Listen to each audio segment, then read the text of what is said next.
কিয়ামতের দিন বিচারের শেষে তোমার সাথী হবে একজন কসাই। কে হবে? শুনে মুসা আলাইহিস সালাম খুব আপসেট। কিরে, আমি নবী মানুষ, পৃথিবীতে 5 জন নবী সেরা, এর মধ্যে আমি একজন। 4 জন যে সেরা কিতাব দিছে ওইটাও আমারে দিছে, সরাসরি আমার সাথে আল্লাহ কথা বলতো আর জান্নাতে রাখবে কসাইয়ের লগে। ঘটনাটা কি? আল্লাহরে বললেন, আল্লাহ কি আমল ওই কসাইয়ের, কেন কসাই যাবে?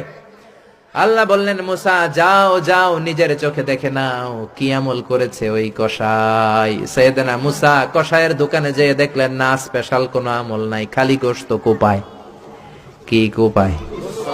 সারাদিন গোশত কোপানোর পর বিকেল বেলা সুন্দর একটা গোশতের টুকরা প্যাকিং করে বাড়ির দিকে রওনা। সাইয়েদনা মুসা আলাইহিস সালাম পিছনে পিছনে রওনা।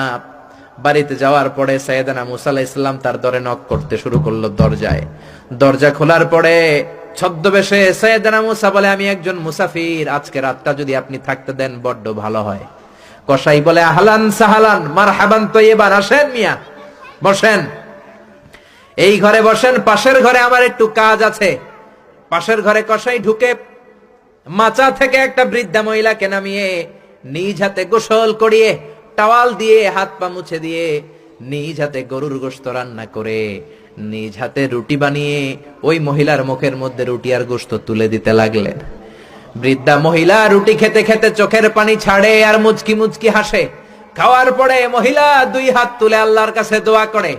মহিলারে খাওয়ানোর পরে বাটির মধ্যে রুটি আর গোশত এনে কসাই বলে, ও ভাই মুসাফির, আপনার রাতের খাবার খান, রাতের খাবার খেয়ে আপনি ঘুমিয়ে যান, সকালে যাবেন আপনি আপনার পথে, আমি যাব আমার দোকানে।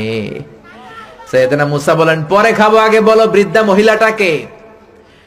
কসাই বলে, এই মহিলাটা ছাড়া দুনিয়ায় আমার আর কেউ নাই, আমি ছাড়াও এই মহিলাটার আর কেউ নাই, এই মহিলাটার কেউ নাই, এই মহিলাটা হলো আমার জনম দুঃখিনী মা।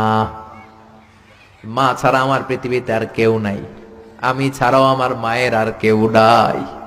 প্রতিদিন গোশত কেটে ভালো একটা গোশতের টুকরা এনে আমার মারে আমি খাওয়াই, নিজ হাতে গোসল করাই, মার গা টাওয়াল দিয়ে মুছে দেই, রুটি বানিয়ে গোশত রান্না করে মায়ের মুখে খাবার তুলে দেয়, আমার মা দোয়া করে। সাইয়েদনা মুসা বললেন, পাশের রুম থেকে তোমার মা কি দোয়া করেছে? বিড়বিড় বিড়বিড় করে একটা শব্দ কানে আসলো, অস্পষ্ট আওয়াজ। কি বলেছে আমি বুঝি নাই, কি দোয়া করেছে তোমার মা বলো।